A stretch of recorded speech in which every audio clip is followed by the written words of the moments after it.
మొన్ననే నరేంద్ర మోడీ ఇజ్రాయెల్ వెళ్ళొచ్చారు. 2 రోజుల పాటు ఉండొచ్చారు. స్వయంగా నెతన్యాహు వచ్చి రిసీవ్ చేసుకున్నారు సకుటుంబ సపరివార సమేతంగా.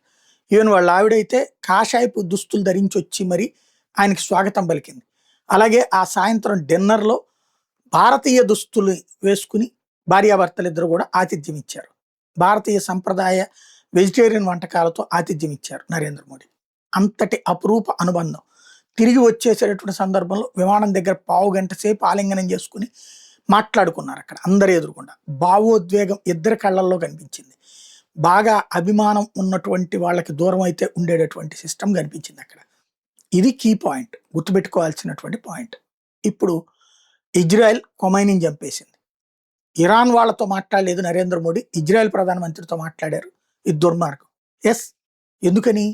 భారతదేశానికి కష్టం వచ్చిన ప్రతిసారి తోడు నిలబడింది ఇజ్రాయెల్.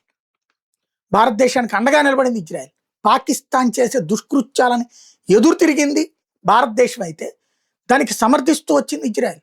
ఆయుధ సాయం చేసింది, మొసాద్తో ఇంటెలిజెన్స్ సాయం చేసింది. అదే ఇరాన్ తీవ్రవాదులకు సహకరించింది, పాకిస్తానీ తీవ్రవాదులకు అండగా నిలబడింది. చివరికి భారతదేశపు కాశ్మీర్ విషయంలో ఓవర్ యాక్షన్ చేసింది అది. కాబట్టి ఇజ్రాయెల్ ప్రధానమంత్రికి ఫోన్ చేసి మాట్లాడడం సబబైన పని.